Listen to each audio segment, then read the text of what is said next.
Alright, what is up, Envoys? Welcome back to the channel. Second in our series of build videos for Preludes 13. Continuing on with the starting packs, we've got Tethren today. And my Tethren build may surprise some of you a little bit with my choices, but of course I have laid out a few options for us today. And so if we're going to jump right in looking at our Virtue Prisms, we have three solid options in my opinion. Of course, if you want to go all in on courage, have max life, go all in on your Felist, go all in on scaling whatever melee weapon you choose, you can acquire Mora's Beast for rank 2 with the Kith of Kings from King Jotar. You do also have the Knight O Paladin, which is what I prefer to use. Tethren is the only build where I really see myself using a virtue split, period.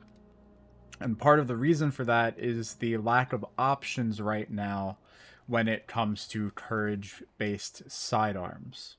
Personally, I really like magics in the game. I really like Odiak, Bastard's Rest, Estelle, if you're a Wild Founders haver.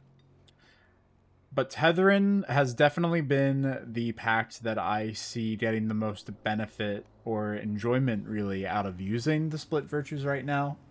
And of course, you can also choose to use Varus's Assassin to have a Courage Grace split if you would like to use a Grace sidearm or using a melee primary weapon that scales with both Courage and Grace.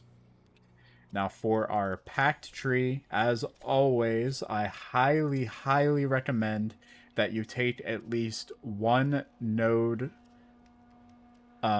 minimum for each of our skills outside of the virtue upgrades. In terms of virtue upgrades, you're going to want to go max on courage. You're going to be primarily playing melee if you play this build how I do, so you're going to want as much extra health as possible. I have gone with maxing out my spirit as well, simply because I prefer to use a magic as my sidearm, so I'm scaling that up a bit. And I have, of course, invested a little bit into grace, just so that we can have a little bit of grace, because why not? And that's partially because I hate seeing under 10 for a virtue. So assuming that you're only working with 30 points like I have spec'd out here, you have that little bit of grace. Now the reason I have 30 points available to me here is because I also have Wild Tethren and have both Tethren and Wild Tethren maxed out. Now in terms of our talismans, and besides just our talismans, throughout a lot of the video, I will have pictures on screen of the current drop tables from abatot.org as of February 20th, 2026 for a lot of the sources of the items and runes and things that I recommend throughout the video. And your first warning here about the fact that oftentimes the drop tables for Soulframe change. Throughout hotfixes, throughout preludes, they change. Things get moved around for whatever DE thinks makes the most sense lore-wise or just world feel-wise for where something should drop from, or to help ease loot tables into making certain things easier to get. So if any info throughout the video in terms of drop sources is outdated, I highly recommend checking out abatot.org and seeing what the latest drop source is. So primarily I do recommend the Triune Talisman regardless of the build. Triune Talisman and the Paragon Talisman are, in my opinion, just the best talismans in the game by default right now, given how the virtue system is. Now, for the Tethren build in particular, I do also recommend taking a look at the Coda Lorcan or the Coda Grod. I do believe that the 10 increase to your attack, regardless of which weapon you're using in the moment, is huge, and you do, of course, get a little bit of virtue boost from those, depending on whether you're using wanting to max out your courage, max out your spirit. The third Coda talisman is pretty good. It gives you 2 grace. It gives you increased stagger, but I simply don't see as much of a benefit to the increased stagger compared to the increased attack. Now for armor. There are two sets that I simply recommend more than any others, which are the R-Bearer's Pauncher and the Mendicant Chain suit. The Mendicant Chain suit can be gotten from Mendicant Chain. It is best to do the Mendicant Chain outside of Koga to get the armor. The R-Bearer's armor can be gotten from Kabocha. I always say, I call him Kombucha in the Wevet Woods. But that armor can be gotten from Kombucha once you have completed the Waste Bear. Now, for both of those armor sets, you can also get them from the Collector event, from the Collector crates, or as an end reward for killing Nimrod and completing the Collector event. Now, my honorable mention for armor here will be the Circade armor. The Circade armor is a little bit in-depth in terms of how to get it, but the basics are go to the Crypt of the Circade, complete the puzzle in there, and that is one of the few items in the game that you can simply get immediately and not have to craft. So if you want a decent set of armor, you're a starting player, you're a Tethren who's starting out, I highly recommend looking up a guide for how to fully complete the Crypt of the Circade puzzle and acquiring the armor. Now, for our weapons, we have a lot to go over. There's a lot of options here, obviously, given that I feel Tethren is one of the best options for a split virtue pact. So let's get right into it. I prefer purity. Purity is like my favorite weapon in the game. I really like great swords. Obviously, if you are a Paragon, the Paragon Greatsword is one of the best primary weapon options in the game, regardless. Now, that out of the way, long swords have the best variety right now in terms of virtue scaling. And so, of course, Marrow's Bane, which is also part of the R-Bearer set once you've completed Waste Bear, is a great option for those of you who are simply going all in on Courage, seeing as it can hit 5 attunement tiers once it's been blessed. Has very good damage, but of course it has a very steep virtue requirement of 25 Courage. And so if you're going to go with a Long Blade, I highly recommend Everflame over the Mistgale. The Mistgale is cool, but I simply do not see it be as valuable as Everflame, especially when you take into account Fellist. Everflame is a 100% increase to your weapon damage all the time, as long as you have the rune proc. I say all the time for 20 seconds, you can see right there. When you combine that with Fellist, you are able to deal some insane damage.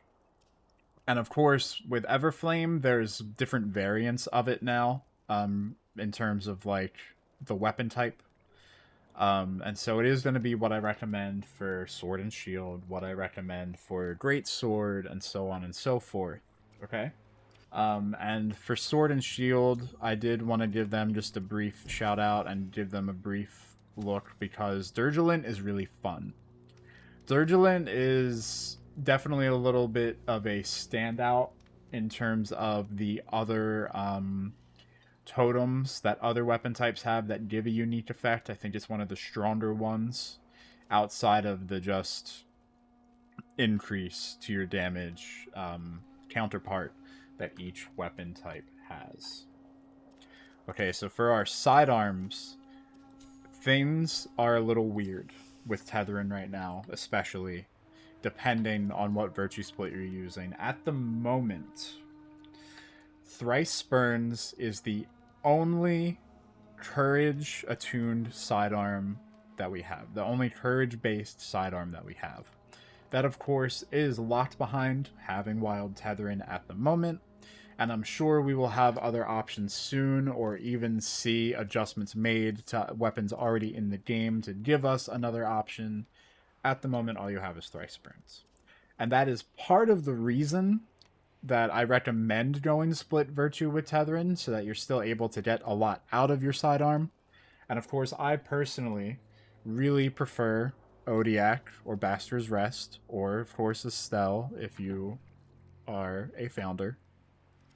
And Odiak and Basker's Rest are easiest to acquire from faction vendors. Odiak can be gotten from Abatot in the Alca's Children Enclave, and Basker's Rest can be gotten from King Jotar in the Kith of Kings Enclave.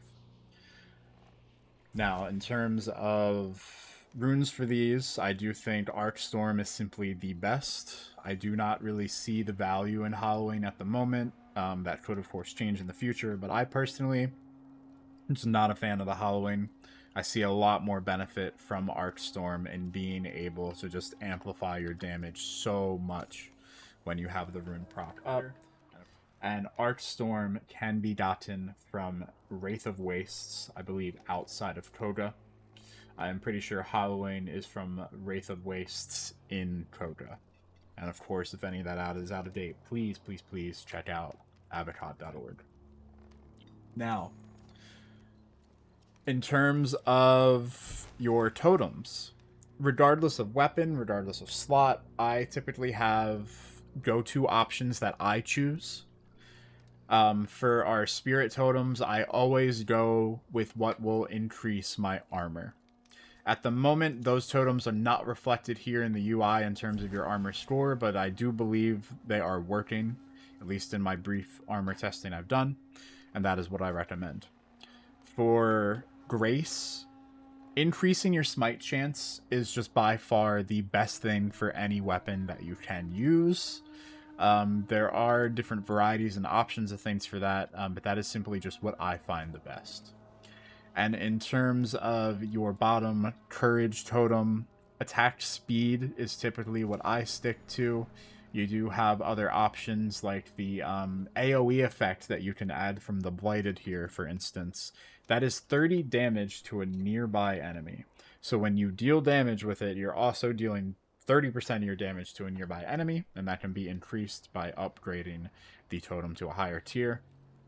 I found that simply the attack speed or the damage to nearby enemies are just the best in the courage slot.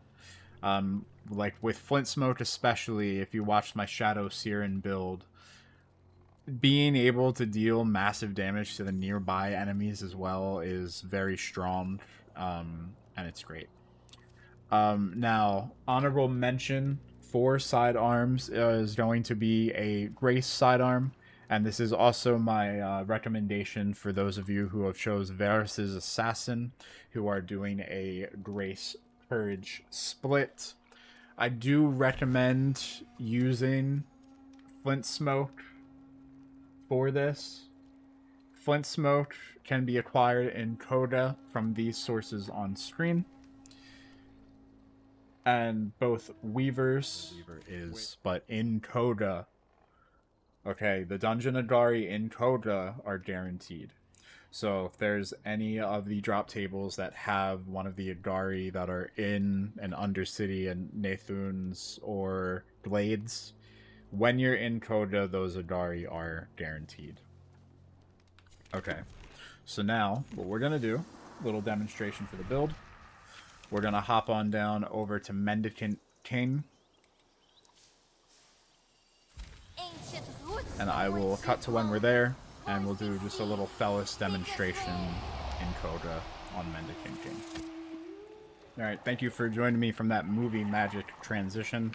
We are now arriving at Mendicant King in Coda, and you'll see that even after the Preludes 13 nerf to Fellis against Agari, that Fellis is still very, very, very strong.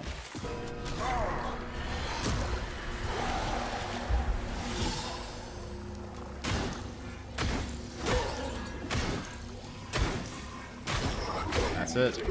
That's Mendicant King in Coda. Yes, this isn't scaled up very much. This is just the first boss in this Coda. But regardless, Fellis is still extremely strong. Fellis is still extremely strong. So, that has been your Tethren build for Preludes 13. As a reminder, if any of the drop sources I gave in the video are outdated or this video is a little bit older but for some reason still applies in future Preludes, check out avocot.org for where to acquire a lot of things. I still really feel that Tethren is the strongest of the starting packs in terms of damage, even with the nerf to Felist and so on. Like, it's bonkers what you can do. And as always, thank you, Envoys, for watching. Make sure you subscribe, drop a like, leave a comment if you feel inclined to do so. And of course, Twitch, link in the description. Check if I'm live. I have been taking a little bit of a break with the launch of Marathon Server Slam coming in the next few days. But if you see me live, running Orden, doing a Destiny challenge, whatever, and you do not have access to Preludes, hop in there and see if you can dab a code from me. I have 5 left. We'll be doing those as giveaways, or if chat's not really moving at all and you hop in asking about it, you might just be lucky enough to get a Preludes code. So that's it. Peace out, Envoys.